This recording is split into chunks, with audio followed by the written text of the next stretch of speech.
大家好，我叫 Ryan。有啲緊張，因為今次係我第一次對住咁多人，又係第一次用廣東話去做演講啊！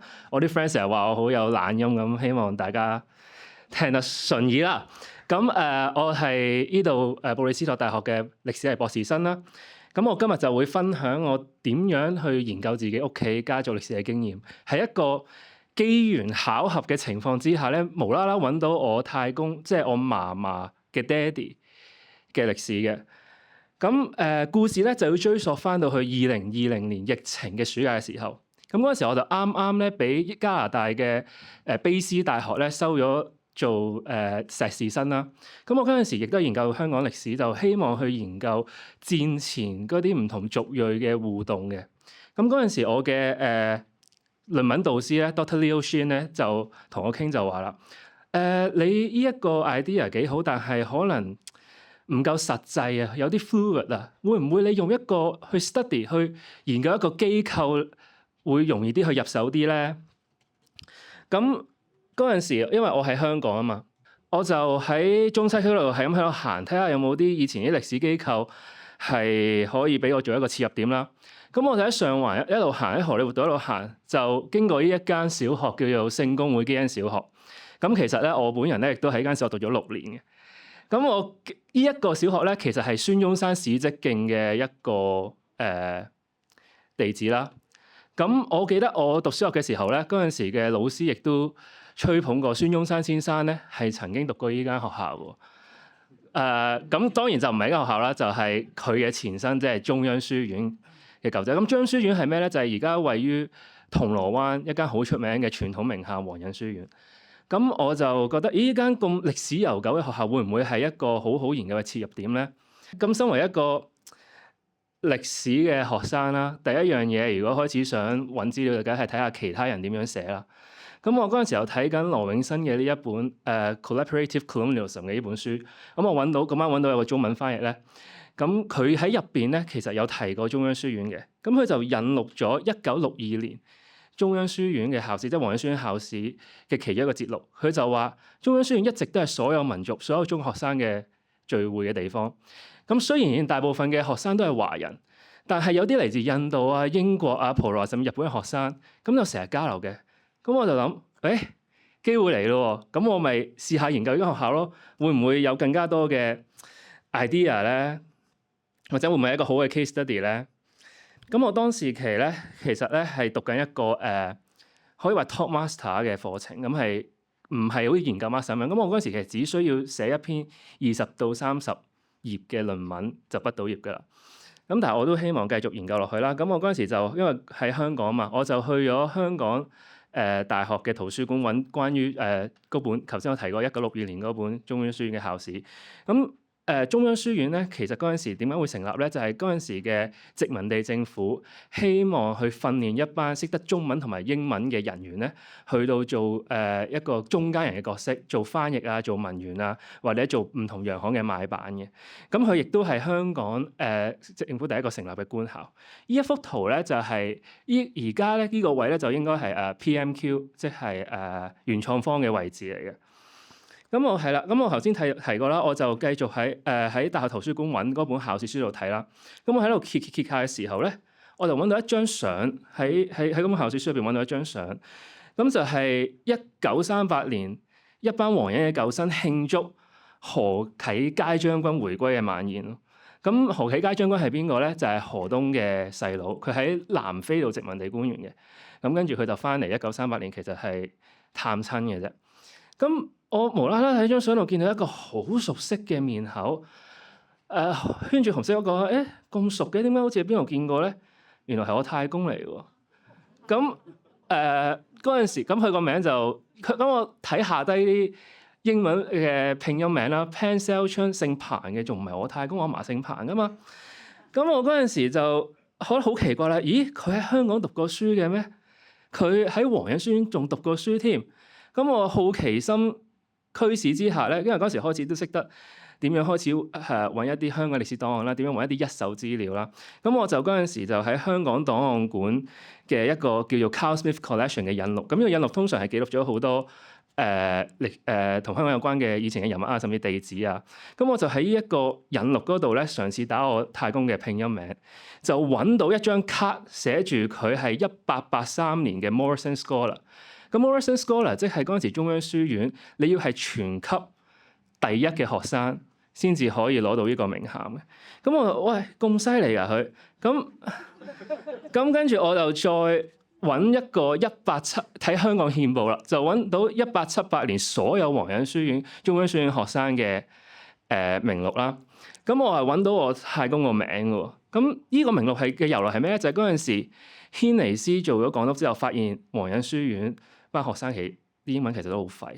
咁佢就希望嗰陣時嘅教育部部長啦，就做一個全部學生嘅 list，記錄佢哋嘅歲數同埋佢哋嘅英文程度。咁我太公咧係攞 E 嘅 ，which is 係寫咗係話佢一句英文都唔識講。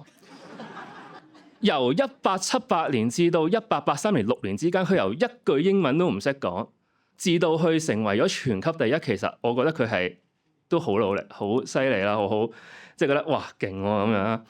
咁之後就係由於佢嘅成績咁好咧，佢就喺1883年嘅時候咧，就俾嗰陣時嘅殖民地嘅政府咧，就委任咗成為啱啱成立嘅潔淨局 Sanitary Board 做第一任嘅文員同埋翻譯員啦。咁可以話係嗰陣時佢就慢慢咁樣去步入呢一個嘅殖民地官員嘅一個體系嘅入邊，咁就同其他殖民地官員打交道。咁之後我就一直入咗一個 rabbit hole，係咁揾啦。which is 我覺得我而家 supervisor 唔會想我入 rabbit hole 嘅，因為揾咗好多資料，所以我使寫嘢係咪先？咁一個無底深潭入邊咧，我就無意中咧喺蘇格蘭嘅國家圖書館入邊咧揾到一封我太公喺1930年寫俾蒲魯賢嘅書信。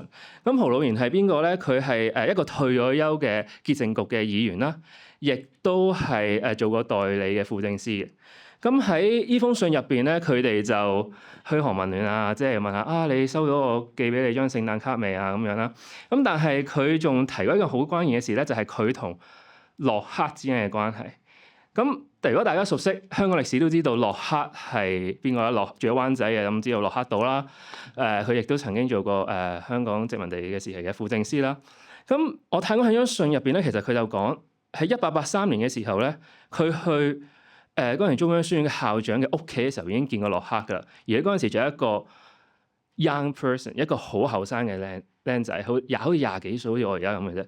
咁佢亦都提一個好重要嘅資料，就係嗰陣時我太公喺大陸嘅屋企俾人爆格，而係洛克運用佢嘅人物啊、權力啊，去幫佢將呢啲罪犯緝拿歸案。咁可以睇到佢嗰陣時，我太公可能用一啲同殖民地官員嘅 connection 啊，去到做一啲打交道啊、成啊咁樣去幫自己嘅。咁我太公喺之後繼續揾啦。咁我喺太公喺1900年代嘅時候咧，就離開咗潔淨局咧，就去咗一間叫元和洋行嘅一間位於中環雪廠街嘅一間洋行度做嘅。咁佢依間洋行主要係賣酒啊同埋賣煙草嘅。咁我亦都喺South China Morning Post 嘅度咧揾到咧，我太公係喺香港大陸成立嘅時期咧，其中一個華人委員嚟嘅。咁亦都可以睇到佢係有參與一啲教育上面嘅公共事務啦。咁我就將呢啲資料咧，嗰個暑假揾完之後咧，我就將啲資料話俾我爹哋聽。咁我爹哋就咁勁嘅咩？我唔知喎。跟住佢又將佢呢啲資料話咗俾啲 uncle 啊、我大伯啊、同我叔叔啊，同埋其他熟啲嘅親戚聽啦。咁佢哋都唔知。咁點解會咁樣嘅咧？首先呢度我想介紹翻一個人咧，就係我嫲嫲啦。咁我嫲嫲咧就叫做彭翠瑤啦。佢咧呢張相咧就係2023年嘅時候咧，我離開溫哥華嚟英國讀博士之前影嘅。咁但係我啱啱嚟冇幾耐2個月之後咧，我嫲嫲咧就過咗世啦。咁佢係都98歲少喪嚟嘅。咁但係我亦都好榮幸地，因為我喺香港大嘅，但係我高中嘅時候咧，我就去咗加拿大溫哥華度讀書。咁我喺加拿大嘅時候咧，就同我嫲嫲一齊住咗3年。咁我雖然同佢日對夜對啦，但係佢係冇乜點提過太公嘅嘢，只係有時我同佢一齊食飯嘅時候，可能我唔記得拎起隻碗，或者我做一啲飛象過河嘅動作，佢就會話如果我細個嘅時候同我阿爸、我阿爹，佢用我阿爹食飯嘅話咧，你咁樣我成日廢一嘢 shot 落去啊！咁即係證明其實佢家教好嚴啦。咁佢亦都或者唯一提過佢同太公嘅回憶就係佢喺灣仔坐我太公嘅大髀，跟住坐人力車由灣仔去中環返工呢一啲嘅資料。咁所以可以話佢其實知道嘢好少，亦都我嫲嫲係有一個幾嚴重嘅腦退化症。咁如果大家屋企有老人家或者知道腦退化症咧，係其實佢對以前啲嘢好熟悉嘅，但係對可能自己啲仔女或者孫嘅嘢咧就唔係記得好清楚，所以有時佢都知道我係佢個孫，但係唔記得我叫咩名。咁但係佢即係雖然佢係啦，知道記得以前啲嘢，但係佢都好少會提佢我太公後生嘅時候做過啲乜嘅。咁但係我每一次可能我喺加拿大嘅時候入我嫲嫲間房，或者我嫲嫲之後去咗老人院之後，我去佢間房嘅時候咧，都會有一張相咧係好吸引我嘅眼球。咁就係呢一張相咧，就係我太公60歲大壽嘅時候，1925年喺香港影嘅。咁其實喺揾呢啲歷史資料之前咧，我對我太公嘅認識係咩咧？佢有3個老婆，一個正室，2個妾侍，同埋有27個仔女。咁93、27啦，就每人9個，生9個啦。咁我其實我嫲嫲咧就係排第25，所以好多啲親戚都會叫我嫲嫲做25姑。咁對下有一個細佬同一個妹啦。咁我係啦，我嫲嫲咧就喺紅色圓圈嗰張相。我爹哋成日形容佢咧好似一嚿雲咁樣，因為其他人都可以見到個樣，但係佢可能其實嗰陣時佢得1歲，所以淨係佢唔會坐定定影相。咁我太公就係中間嗰個啦，而我阿嫲咧就係三太嘅女嚟嘅，即係我哋係我三太婆，即係biological 嚟，我係三太婆嗰邊嘅。咁我太公就係中間 A 啦，而 C 就係我親生嘅三太婆啦。咁其實呢度睇到就係1歲同埋98歲嘅分別，我覺得幾得意。咁但係亦都有一個好有趣嘅資料就係咧，其實我太婆咧係妹仔嚟嘅。咁我知道嘅資料，我嫲會同我哋講嘅資料就係有一日我太公去咗個朋友屋企嗰度作客，就見到人哋個妹仔好靚，跟住就娶佢翻屋企啦。咁我太公其實嗰陣時40歲，咁你估我太嫲幾多歲？16，係我聽到16歲。咁嗰陣時我就好好奇啦，我之後揾到啲資料之後，我就問我阿嫲個客人叫咩名啊？點解可以送個妹仔俾人做老婆咧？咁佢俾一個名我叫莫秀蘭。咁我之後真係走去 search 莫秀蘭係邊個咧？就係Swire 太古洋行莫氏家族買辦嘅其中一個成員嚟。咁但係除咗我嫲嫲除咗呢啲之外咧，其實佢對我太公嘅早期事蹟係一無所知。之後我揾到呢啲資料，因為我嫲嫲仲在生，我都嘗試去同佢傾，但係佢又唔知喎，唔係元和啊嘛咁樣，佢直知道元和去洋行啫。咁我喺度分析咗，其實可能有4大原因，點解佢係唔知咧？第一個原因係年紀，你睇呢張相就知道，我太公都60歲啦，我太嫲先至啱啱出世，而我阿嫲個大哥咧，其實都可能36至40歲啦。而我太嫲個大哥啲仔啊，即係我太公啲孫啊，分分鐘老我阿嫲添。咁所以因為呢個原因可能會知少啲嘢啦。第二個原因係不得不承認嘅係呢個家族好重男輕女。咁佢啲仔咧就全部都係讀翻皇仁書院啊，或者其他傳統名校，譬如英皇。但係我阿嫲同其他女咧係讀卜卜齋嘅啫。咁所以某程度上就可能會比較少去接觸一個可能以前啲舊生網絡啊，或者商業網絡啊咁樣，因為佢啲阿哥有啲係一齊做生意啊，有個合作關係咁樣。咁第三個原因亦都係因為我嫲嫲喺60年代尾70年代頭左右咧，就同我阿爺啊同埋我爹哋啊就移民咗去加拿大啦。咁所以亦都可能同一啲比較遠房嘅親戚少啲接觸啦。而第四個原因，我覺得係做街道歷史嘅人可能會知道有個 challenge 就係，其實老人家上一輩覺得呢啲嘢唔重要。我阿嫲覺得我爹哋啲嘢唔重要，或者我太公甚至覺得，我自己啲嘢都唔重要，我點會同我啲仔女講？咁何況我而家隔咗3代，或者我甚至係一個外姓人，我姓姚嘅，去姓彭嘅，何況係咁樣咧？或者睇下我自己對太公嘅認知，亦都係比較少，因為我知道我太公咧喺番禺咧，廣東省番禺咧嘅中村有間祖屋嘅。咁我就係因為知道啲咁嘅嘢，我以為佢同好多其他早期由廣東省落嚟嘅人一樣，都係有一個 sojourner 過客嘅心態，冇諗過其實佢喺香港住過之餘，亦都係做一個中間人嘅角色，完全冇諗過啦。所以亦都有樣嘢就係、其實我哋即係我嫲嫲嗰邊姓彭，每隔4年咧都會去一次上大陸番禺度祭祖。咁我好細個都參與過嘅，所以我覺得我太公又葬咗喺番禺喎，有間祖屋又喺番禺喎，咁可能佢同香港冇乜關係。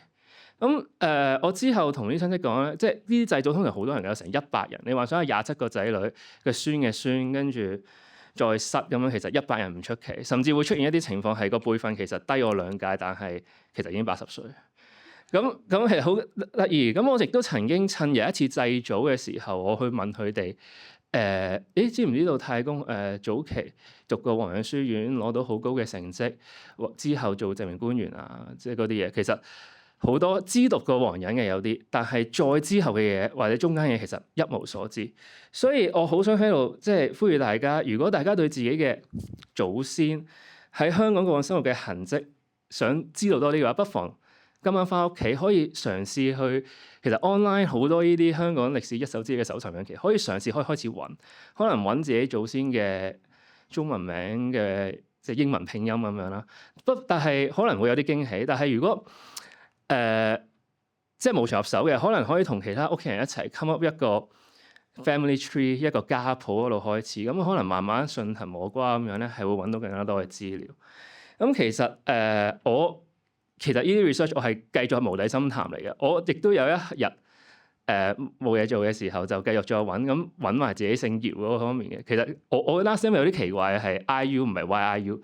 咁我亦都懷疑過係因為我早上做過買辦，同埋所以係有少少葡萄牙嘅 romanization rather 定英文 romanization， 所以變咗 IU。咁但係呢個唔夠時間啦，唔講啦。咁但係多謝大家今日聽我哋分享。